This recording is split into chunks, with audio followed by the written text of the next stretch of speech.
इतिहास के पन्नों में कई राजा हुए, लेकिन एक सम्राट ऐसा था जिसके नाम से ही दुश्मन कांप उठते थे। मौर्य साम्राज्य के संस्थापक चंद्रगुप्त मौर्य के पोते और राजा बिंदुसार के पुत्र अशोक। बचपन से ही अशोक एक निडर और कुशल योद्धा थे, लेकिन उनका स्वभाव बहुत ही क्रूर था। इसी वजह से उन्हें चंडाशोक यानी क्रूर अशोक कहा जाता था। जब राजा बिंदुसार की मृत्यु हुई तो मगध के सिंहासन के लिए एक खूनी संघर्ष शुरू हुआ। बौद्ध ग्रंथों के अनुसार सत्ता की अपनी भूख मिटाने के लिए अशोक ने अपने 99 सौतेले भाइयों की हत्या कर दी थी।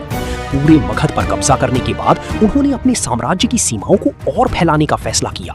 उनका अगला लक्ष्य था कलिंग। साल 261 ईसा पूर्व अशोक की विशाल सेना ने कलिंग पर हमला कर दिया। कलिंग के लोगों ने बहादुरी से लड़ाई लड़ी, लेकिन मौर्य सेना की ताकत के आगे भी टिक नहीं सके। इस युद्ध में लगभग 1 लाख से ज्यादा लोग मारे गए और 1.5 लाख लोग बंदी बना लिए गए। अशोक जीत तो गए, लेकिन इस जीत ने उनके जीवन को हमेशा के लिए बदल दिया।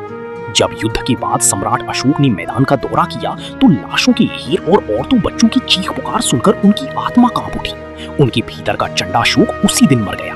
उन्हें एहसास हुआ कि ये कैसी जीत है जो इतनी विनाश के बाद मिली है।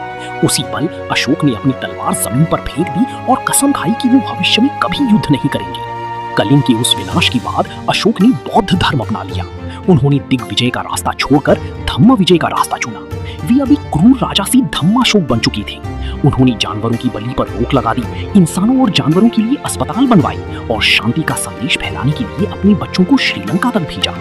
सम्राट अशोक का शरीर भले ही इस दुनिया से चला गया हो, लेकिन उनकी विरासत आज भी हमारे दिलों में जिंदा है। आज हमारे देश की राष्ट्रीय ध्वज तिरंगे की शान बढ़ाने वाला 24 तीरों का अशोक चक्र उन्हीं की देन है। भारत का राष्ट्रीय प्रतीक सारनाथ का अशोक स्तंभ भी उसी महान सम्राट ने बनवाया था। एक क्रूर हत्यारे से दुनिया की सबसे महान शांति दूत बनने की ये कहानी हमें सिखाती है कि इंसान चाहे